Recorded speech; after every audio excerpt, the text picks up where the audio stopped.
दोस्तों, आज की वीडियो में हम लोग समझने वाले हैं कि हमारे शरीर में खाना कैसे पचता है। आज की वीडियो में हम लोग ये देखेंगे। तो सबसे पहले देखिए, हमने एक आदमी का चित्र बना लिया है और ये आदमी बताएगा हमें कि कैसे हमारे शरीर में खाना का पाचन होता है। जिनको हम बाहर की आंखों से नहीं देख सकते, उनको हमने यहाँ पर दिखाया है कि कैसे खाना पचता है। यहाँ ये हम लोगों का मुँह है, तो यहाँ से हम लोगों का खाना घुसता है, यहाँ से घुसता है और इसके बाद में यहाँ से पूरा होते हुए जे वाली आकृति में आता है, जिसे जे वाली आकृति को कहते हैं आमाशय। यहाँ पर क्या लिखा है? आमाशय। ये क्या, हम लोगों की लार ग्रंथियाँ, जो जीभ होती है हम लोगों की, जीभ जो होती है, जीभ के नीचे से हम लोगों की लार निकलती है। जीभ से लार नहीं निकलती, बल्कि जीभ के नीचे से लार निकलती है। तो जो यहाँ से लार निकलती है उसको कहते हैं लार ग्रंथि। तो जीभ के जो नीचे वाला हिस्सा होता है उसको कहते हैं लार ग्रंथियाँ। अब जहाँ से हम लोग खाना गटकते हैं उसे कहते हैं ग्रसनी। ये देखिए यहाँ पर, ये देखो ग्रसनी लिखा है। यहाँ से हम लोग खाना अंदर गटकते हैं, तो इसे क्या कहते हैं? ग्रसनी। अब इसके बाद में यहाँ से खाना जब हम लोग गटकते हैं तो यहाँ से चलता हुआ जे वाली आकृति में आ जाता है। तो जे वाली आकृति, इसे कहते हैं आमाशय। ठीक, इसके बाद में जहाँ से लंबी नली से पतली नली से आता है उसे कहते हैं ग्रास नाल। क्या कहते हैं? ग्रास नाल। यानी कि ग्रसनी थी और ग्रसनी के बाद में आया ग्रास नाल, ग्रास नाल के बाद में आमाशय में आ गया। अब आमाशय में 3 से 5 घंटे तक खाना रुकता है और फिर यहाँ से पचने के बाद में धीरे धीरे यहाँ से सरकता हुआ यहाँ आ जाता है। अब यहाँ पर आने के बाद में इधर आता है। ये होती है हम लोगों की छोटी आंत। ये लगभग 5 से 6 मीटर लंबी होती है, फिर भी इसको हम लोग छोटी नली कहते हैं। छोटी नली क्यों कहते हैं? छोटी नली इसलिए कहते हैं क्योंकि हम लोगों की पतली नली होती है। पतली होने के कारण हम लोग इसको छोटी नली कहते हैं या छोटी आंत कहते हैं। अब इसके बाद में पूरी छोटी आंत से घूमते हुए खाना 3 से 5 मीटर लंबे मार्ग से होता हुआ बड़ी आंत में आ जाता है। अब बड़ी आंत से खाना यहाँ से होता हुआ उल्टा चलता है ऊपर की ओर, और ऊपर से फिर नीचे की ओर आते हुए सुबह हम लोगों का गुदा द्वार से बाहर निकाल दिया जाता है। ठीक है, ये पूरा हो गया प्रोसेस। अब इसमें जो बहुत सारी चीज़ें होती हैं, प्रोटीन हो गया, वसा हो गया, कार्बोहाइड्रेट हो गया, तो इनको कैसे पचाया जाता है उसके लिए हमने ये सारणी लिखी है। अब इस सारणी को याद करने का एक तरीका भी बताते हैं। अब देखिए, ये हमने लिखा है कि मुख गुहा है, ये है मुख गुहा। तो मुख गुहा में हम लोगों का जो ये है, ये जो लिखेंगे हम लोगों के एंजाइम होते हैं, एंजाइम। और ये जो एंजाइम होते हैं वो किन चीज़ों को पचाते हैं वो लिखा गया है।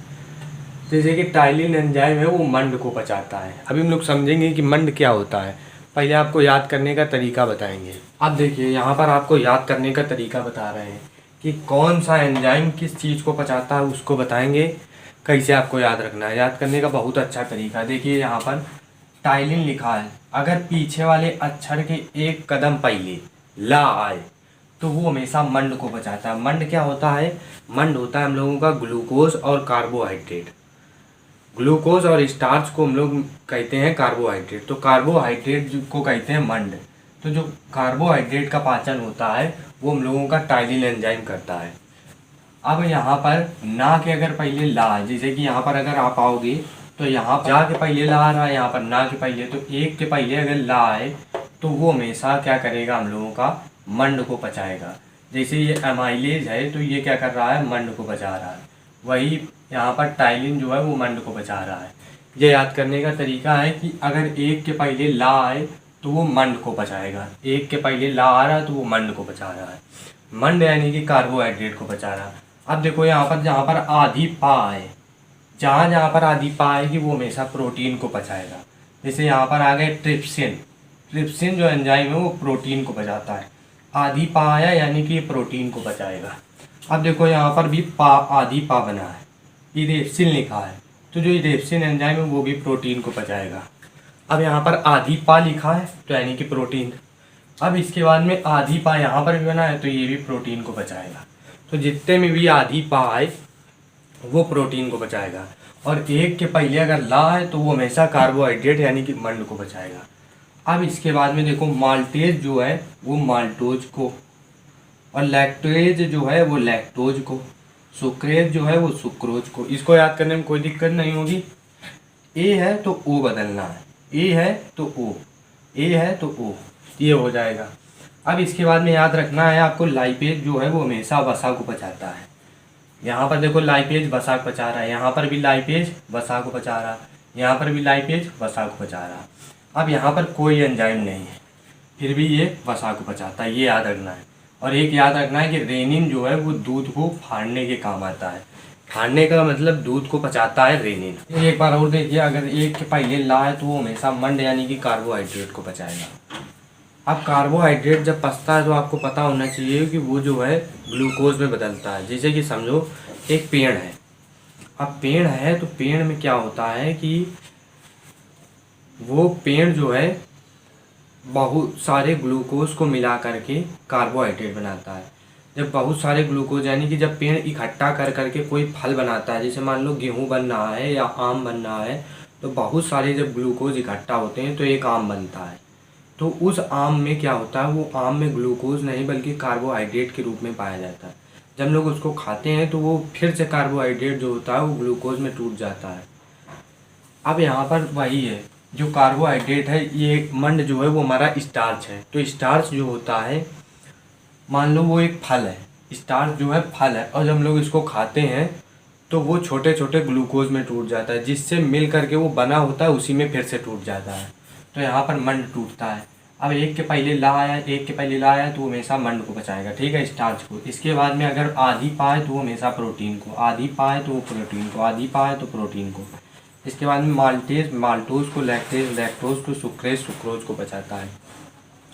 इसके बाद में जो लाइपेज है वो वसा को बचाता है। वसा क्या होता है, जो कोई भी तैली चीज़ होती है, तेल वाली चीज़ को पचाने के काम आता है लाइपेज। लाइपेज एंजाइम जो होता है वो वसा को पचाने के काम आता है। लाइपेज जो होता है वो वसा के काम आता है। रेनिन जो होता है वो दूध पचाने के काम आता है। अब देखिए, अगर आपको ये सब चीज़ें याद हो चुकी हैं तो इसके बाद में हम लोग आते हैं इस पर। अब इसमें समझते हैं कि कैसे होती है। अब देखो, हम लोगों ने यहाँ से खाना खाया, खाना था तो खाना एक टुकड़ों के रूप में था, तो टुकड़ों के रूप में था। जब मान लो कोई आम खा रहे हैं तो वो उसमें है कार्बोहाइड्रेट, तो कार्बोहाइड्रेट बहुत सारी चीज़ें होती, तो हमने उसको खाया तो वो टूट गया छोटे छोटे टुकड़ों में, बहुत सारे छोटे छोटे टुकड़ों में। तो यहाँ पर होता है जीभ के नीचे, जो जीभ के नीचे होता है वहाँ से निकलती है हम लोगों की लार, और जो लार होती है वो मुख गुहा में होती है। मुख गुहा यानी कि मुंह में होती है, तो मुंह में होती है, तो उससे जो लार होती है, लार में हम लोगों के टाइलिन नामक एंजाइम पाया जाता है। ये देखिए जो लिखा है टाइलिन नामक एंजाइम लार में पाया जाता है। और जब वो लार में पाया जाता है तो वो किसको बचाता है, मंड को। मंड यानी कि स्टार्च को बचाता है, यानी कि वो जो होता है स्टार्च को छोटे छोटे ग्लूकोज में परिवर्तित कर देता है, यानी कि वो स्टार्च को ग्लूकोज में ले आता है। ग्लूकोज का सूत्र क्या होता है, C6H12O6 में ले आता है।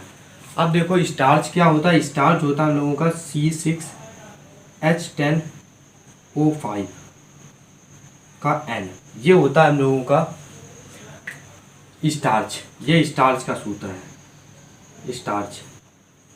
स्टार्च में जब हम लोग जल मिलाते हैं, जल, और जल के कितने अणु मिलाने हैं, जितने अणु यहाँ पर हों, अगर उतने मिला दें तो हम लोगों का ग्लूकोज प्राप्त हो जाता है। और ग्लूकोज के कितने अणु प्राप्त होते हैं, N अणु, जितने यहाँ पर ये होंगे उतने ही अणु यहाँ पर प्राप्त हो जाते हैं। तो यही चीज़ है कि हमारा जो स्टार्च होता है वो टाइलिन एंजाइम की उपस्थिति में स्टार्च जो होता है वो इसमें परिवर्तित हो जाता है, N ग्लूकोज में, ये ग्लूकोज में परिवर्तित हो जाता है।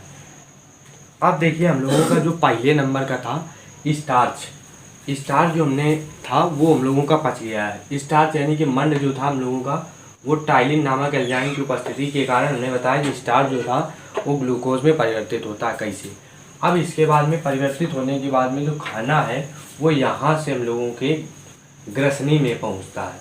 ग्रसनी यानी कि जब यहाँ से हम लोग ग्रहण करते हैं खाना को, अब यहाँ पर कोई हम लोगों का एंजाइम उपस्थित नहीं होता है। यहाँ से आएगा खाना, यहाँ से पूरा सरकते हुए यहाँ तक आ जाता है। अब जब यहाँ आएगा तो हमारा यहाँ पर HCl अम्ल पाया जाता है, HCl। अब HCl हाइड्रोक्लोरिक जो अम्ल होता है वो यहाँ पर खाना को सड़ने से बचाता है। कैसे, यहाँ पर जो खाना होता है 3 से 5 घंटे तक खाना यहाँ पर हम लोगों का रहता है, तो सड़ने से खाना को बचाता है। ये होता है हम लोगों का आमाशय, ये जे की आकृति का होता है। कौन सी आकृति का? जे की आकृति का। ठीक है। अब इसके बाद में जो आमाशय हो गया, तो आमाशय में अगर हम लोग पहुँचे तो आमाशय में हम लोगों के पेप्सिन, रेनिन और लाइपेज 3 प्रकार के एंजाइम निकलते हैं। अब देखो जो पेप्सिन है, आधीपा हमने बताया था, आधीपा वाला हमेशा प्रोटीन को पचाने के काम आता है।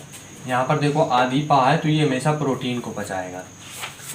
तो जो प्रोटीन होता है वो एमिनो एसिड से मिलकर बनते हैं। जैसे कि अभी बताया था ग्लूकोज जो था वो हम लोगों का स्टार्च, कई सारे ग्लूकोज मिलकर के स्टार्च बनाते हैं।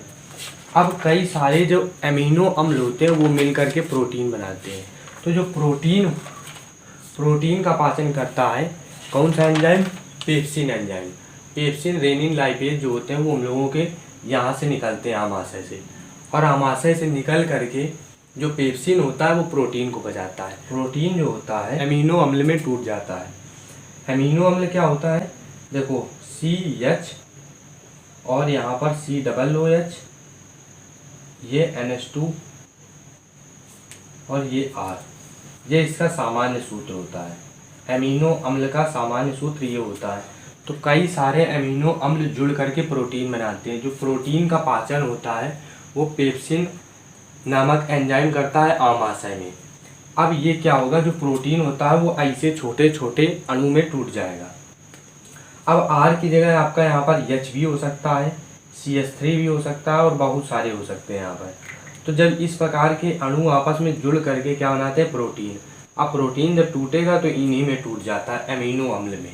इसे कहते हैं एमिनो अम्ल। अब यहाँ पर हमारा जो खाना था वो प्रोटीन का पाचन हो गया। प्रोटीन का पाचन किससे हुआ? पेप्सिन नामक एंजाइम से हुआ प्रोटीन का पाचन। प्रोटीन जो था वो एमिनो अम्ल में बदल गया। अब इसके बाद में जो रेनिन एंजाइम भी हम लोगों का आमाशय से निकलता है। अब आमाशय से जब रेनिन नामक एंजाइम भी निकलता है तो ये हम लोगों का दूध को पचाता है। दूध को कैसे पचाता है कि जो दूध होता है उसको ये फाड़ देता है, और जब दूध को ये फाड़ता है तो उससे प्रोटीन अलग हो जाते हैं, जिसे आप कहते हो कि वो हो गया फाटा।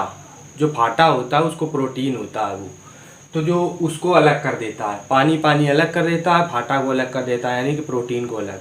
अब प्रोटीन बचा, तो प्रोटीन जो अभी बताया था वो फिर से प्रोटीन जो है वो पेप्सिन की उपस्थिति में, पेप्सिन क्या करता है? प्रोटीन को बचाता है, फिर से प्रोटीन बन गया।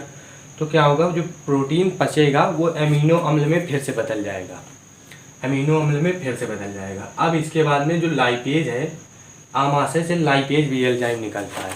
अब जो लाइपेज है वो वसा को पचाता है, यानी कि तेल वाली चीज़ों को पचाने में वसा उपयोगी है।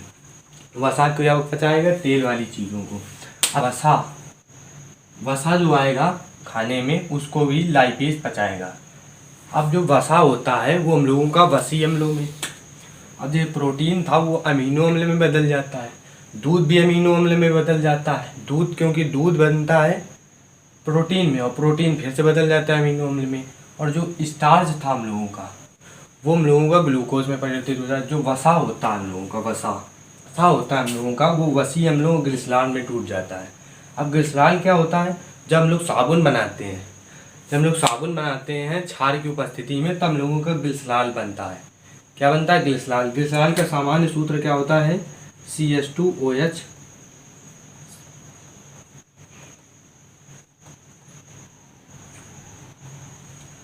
अब देखिए ये होता है हम लोगों का ग्लिसरॉल का सामान्य सूत्र। अब ये जो होता है ग्लिसरॉल में परिवर्तित हो जाता है। जो वसा होता है वो वसी अम्लों और ग्लिसरॉल में परिवर्तित हो जाता है। अब जो वसा होता है वो तेल वाली चीज़ें होती है, जो तेल वाली चीज़ों को पचाने में हम लोगों का लाइपेज एंजाइम प्रयोग होता है। अब देखिए यहाँ पर हम लोगों का लाइपेज एंजाइम के द्वारा तेल वाली चीज़ें भी पच गई। अब इसके बाद में खाना यहाँ पर 3 से 5 घंटे तक आराम किया। आराम करने के बाद में खाना जो था वो यहाँ से धीरे धीरे यहाँ से बढ़ना शुरू हुआ। अब ये हम लोगों का पड़ता है यकृत, इसे कहते हैं यकृत। ये जो आकृति दिख रही है आपको, ये हम लोगों की यकृत। यकृत के अंदर ये होता है पित्ताशय, यहाँ से हम लोगों का पित्त रस निकलता है। ग्रहणी में ये देखो तीसरे नंबर पर ग्रहणी है, ये होती है ग्रहणी। यहाँ से लेकर के जो पतली नली आई है यहाँ तक, इसको कहते हैं ग्रहणी। तो ग्रहणी में हम लोगों का जो ये होता है यकृत, वो पित्त रस छोड़ता है। क्या छोड़ता है? पित्त रस। जो रस होता है उसमें एंजाइम कौन से पाए जाते हैं? कोई भी एंजाइम नहीं पाया जाता है। पित्त रस जो एंजाइम छोड़ता है उसमें कोई भी एंजाइम नहीं पाया जाता है। इसमें जो पाचन होता है वो वसा का पाचन होता है। अभी वसा को बताया था, जो वसा होता है वो वसीय अम्लों और ग्लिसरॉल में टूट जाता है। जो तेल वाली चीज़ें होती हैं वो इसमें पच जाती हैं। अब इसमें यहाँ से वही वाली जो चीज़ यहाँ पर आखिरी में पची थी वो यहाँ पर ग्रहणी में शुरुआत में फिर से पचती है। फिर खाना यहाँ से ढुलकते ढुलकते यहाँ पर आता है, तो ये पड़ता है हम लोगों का अग्न्याशय। अब जो अग्न्याशय होता है, अग्न्याशय भी ग्रहणी में हम लोगों का रस छोड़ता है। तो रस छोड़ता है। उस रस में जो एंजाइम पाए जाते हैं वो 3 प्रकार के होते हैं, ट्रिप्सिन, एमाइलेज और लाइपेज। अब जो ट्रिप्सिन है इसमें आदिपार है। आदिपार है मतलब ये किसको पचाएगा? प्रोटीन को। ये देखो प्रोटीन लिखा है, तो इसलिए क्या करेगा, यहाँ पर प्रोटीन पचेगा। अब यहाँ पर सबसे पहले ट्रिप्सिन है। ट्रिप्सिन क्या करेगा? प्रोटीन को पचाएगा। प्रोटीन बताया था क्या होता है कि प्रोटीन जो होता है वो हम लोगों का अंत में एमिनो अम्ल में बदल जाता है, एमिनो अम्ल में बदल जाएगा। अब यहाँ पर ट्रिप्सिन जो होगा वो प्रोटीन को पचाएगा और प्रोटीन जो होगा वो एमिनो अम्ल में आखिरी में बदल जाएगा। यहाँ पर बदल गया। इसके बाद में जो एमाइलेज है, क्योंकि आखिरी के बाद में अगर ला आए तो वो हमेशा मंड को पचाएगा। अभी बताया था कि जो मंड होता है वो किस में बदलता है? मंड जो होता है वो हम लोगों का ग्लूकोज में परिवर्तित हो जाता है। तो यहाँ पर जो है वो मंड का भी पाचन होगा उसी तरह से जैसे यहाँ पर हुआ था मुंह में। अब इसके बाद में जो लाइपेज है वो वसा को पचाएगा। जैसे यहाँ पर लाइपेज ने पचाया था वसा को, जैसे वहाँ यहाँ पर भी पचा था शुरुआत में यकृत से, वैसे ही यहाँ पर भी जो लाइपेज है वो वसा को पचाएगा। अब यहाँ ध्यान देना कि यहाँ पर भी वसा पचाता है, यहाँ पर भी वसा पचाता है, यहाँ पर भी वसा पच रहा है। तीनों जगह हम लोगों का वसा पचा। और वसा जब पचता है तो तेल होता है, तो वो हम लोगों का वसीय अम्लों और ग्लिसरॉल में परिवर्तित हो जाता है। तो यहाँ से और वसा का पाचन हुआ। अब ये यहाँ से जब आएगा तो ये यहाँ से आते आते यहाँ से निकलेगा खाना छोटी आंत में। अब जब छोटी आंत में खाना आया तो छोटी आंत में भी कई प्रकार के एंजाइम छोड़े जाते हैं। तो उनमें है एक इरेप्सिन, एक माल्टेज, लैक्टेज, सुक्रेज और लाइपेज। अब देखो जो माल्टेज, लैक्टेज और सुक्रेज है ये 3 कार्बोहाइड्रेटों को पचाते हैं। एक है माल्टोज, दूसरा है लैक्टोज, तीसरा है सुक्रोज। जैसे मंड को पचा रहा था वैसे ही तीनों माल्टोज, लैक्टोज, सुक्रोज भी आराम से पच जाएंगे। माल्टेज के द्वारा माल्टोज पचेगा, लैक्टेज एंजाइम के द्वारा लैक्टोज पचेगा और सुक्रेज एंजाइम के द्वारा सुक्रोज पच जाएगा। काम खत्म। यहाँ पर पूरे में यहाँ से यहाँ तक पच जाएगा। अब इसके बाद में बचा हम लोगों का इरेप्सिन। इसमें आदिपार है तो यानी कि प्रोटीन को पचाएगा। और आपको बताया था कि प्रोटीन को कैसे पचाता है, जब भी आदिपार है तो वो हमेशा प्रोटीन को पचाएगा। अब प्रोटीन जब पचेगा तो आपको पता है कि जो प्रोटीन होता है वो एमिनो अम्ल में टूट जाता है, क्योंकि एमिनो अम्ल के जुड़ने से प्रोटीन बनता था, अभी बताया था।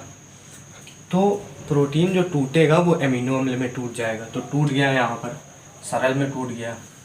अब यहाँ पर जो लाइपेज बचा, लाइपेज अभी बताते चले आ रहे हैं कि वसा को पचाता है, तेल वाली चीज़ों। वसा जो होता है वो वसीय अम्लों और ग्लिसरॉल में टूट जाता है। अब यहाँ पर ये सब चीज़ें वसा कहाँ पचा, देखो ध्यान से समझना। वसा हम लोगों का था यहाँ पर पचा 1 नंबर, दूसरा नंबर यहाँ पचा, तीसरा नंबर यहाँ पचा और चौथा नंबर यहाँ पचा। तो यहाँ पर लिखते हैं कि वसा कहाँ पचा। देखो यहाँ पर जो वसा था वो आमाशय में 1 बार पचा, यहाँ पर पचा, ठीक। इसके बाद में ग्रहणी में 2 बार पचा। कैसे पचा? यकृत ने भी पचाया। देखो जो यकृत है, यकृत के द्वारा कोई भी एक रस निकलता है जिसमें कोई एंजाइम नहीं पाया जाता है। यहाँ पर देखो कट्टम, कोई भी एंजाइम नहीं पाया जाता, फिर भी ये वसा को पचाता है। तो वसा 1 बार ग्रहणी में यहाँ पर पचा। दूसरा नंबर अग्न्याशय के द्वारा छोड़े गए लाइपेज एंजाइम के द्वारा भी वसा पचा, यहाँ पर वसा पचा। अब तीसरा नंबर आंत में पचा। जो ये आंत होती है इसमें भी 1 बार पचा। ये देखो छोटी आंत, तो छोटी आंत में भी हम लोगों का लाइपेज के द्वारा वसा पचता है। तो 3 जगह पचा और 4 बार वसा पचा। तो यहाँ पर जो प्रोटीन है वो हम लोगों का 3 जगह पचता है। पहला नंबर आमाशय यानी कि यहाँ पर पचता है, देखो आमाशय में पचता है प्रोटीन पेप्सिन के द्वारा। दूसरा नंबर ग्रहणी में पचता है, ग्रहणी हो गई यहाँ से यहाँ तक। तो ग्रहणी में अग्न्याशय द्वारा कौन सा रस छोड़ा जाता है? ग्रहणी में अग्न्याशय जो है वो कौन सा रस छोड़ता है? ट्रिप्सिन। तो ट्रिप्सिन आधी पावाले से फिर से प्रोटीन पचा, तो ग्रहणी में 1 बार पचा।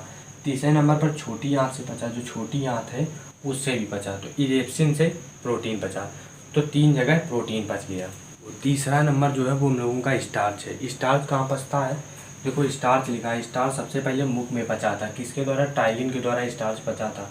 इसके बाद में ग्रहणी में पचा, ग्रहणी ये देखो ग्रहणी, तो इस ग्रहणी में देखो मंड यानी कि स्टार्च पचा किसके द्वारा, एमाइलेज के द्वारा। अगर पीछे के बाद में ला है तो वो हमेशा स्टार्च यानी कि मंड को पचाता है।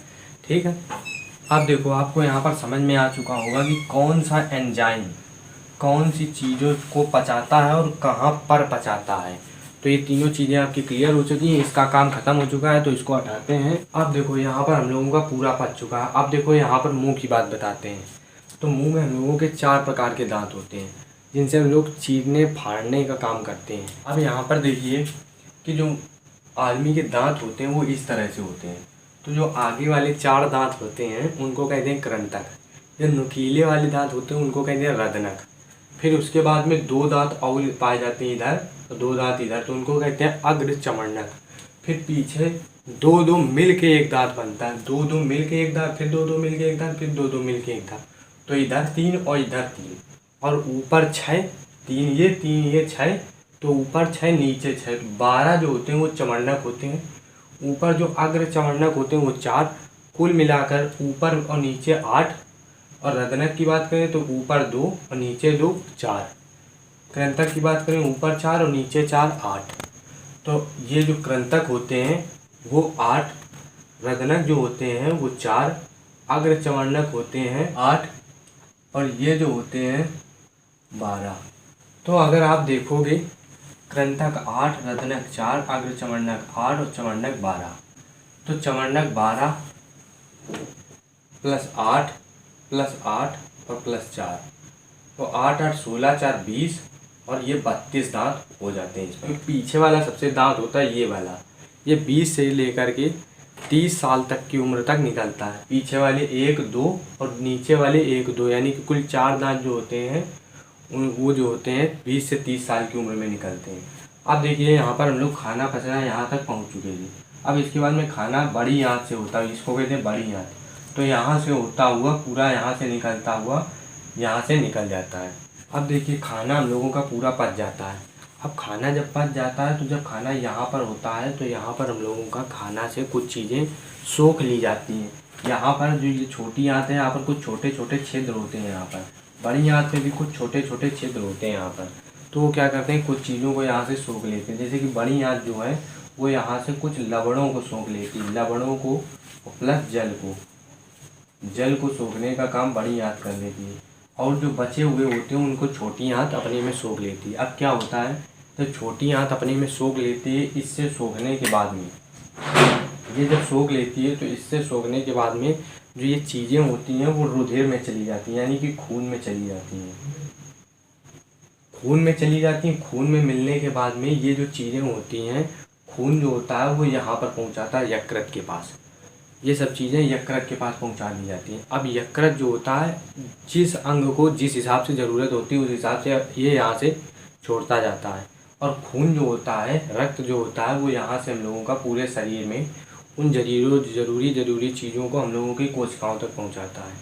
कोशिकाएँ क्या होती हैं, जो छोटी छोटी हम लोगों की इकाई होती है, शरीर जिससे मिल करके बनता है, वहाँ पर ज़रूरत वाली चीज़ों को यहाँ से पहुँचाया जाता है। खून यहाँ से ले जाता है वहाँ पर, और जो चीज़ ज़रूरत होती है, मान लो ये कोशिका है, तो इस कोशिका में रुधिर यहाँ पर पहुँचा देगा। अब जब रुधिर यहाँ पर कोई भी चीज़ यहाँ पर पहुँचा देगा तो ये जो कोशिका होती है, मान लो यहाँ पर पहुँचाए तो कोशिका यहाँ से इसे बड़ी हो जाती है। अब बड़ी हो जाती है तो इससे जब कोशिका बड़ी होगी तो हम लोगों का शरीर बड़ा हो जाता है। और क्या होता है कि मान लो कुछ ज़रूरी चीज़ें होती हैं कोशिका की टूट फूट का और मरम्मत का कार्य भी किया जाता है। जो चीज़ें ज़रूरत होती है वो यहाँ पर पहुँचा दी जाती हैं। इससे हम लोगों का सब चीज़ें होती रहती हैं। तो इस प्रकार से हम लोगों का कोई भी चीज़ जो खाना होता है वो इस प्रकार से एंजाइमों के द्वारा पचता है। तो ज़्यादा जो भूमिका होती है वो एंजाइमों की होती है। फिर उसके बाद में सोख लिया जाता है। फिर खून जो होता है वो यकृत में पहुंचाता है, यकृत से पूरे शरीर में वो चीज़ें आवश्यकता के अनुसार पहुंच जाती हैं। तो इस प्रकार से कोशिका में पहुंचता है और कोशिकाओं का काम चलता रहता है। तो ये हम लोगों का कंप्लीट हुआ मनुष्य में पाचन। मिलते हैं अगले वीडियो में, तब तक के लिए जय हिंद, जय भारत।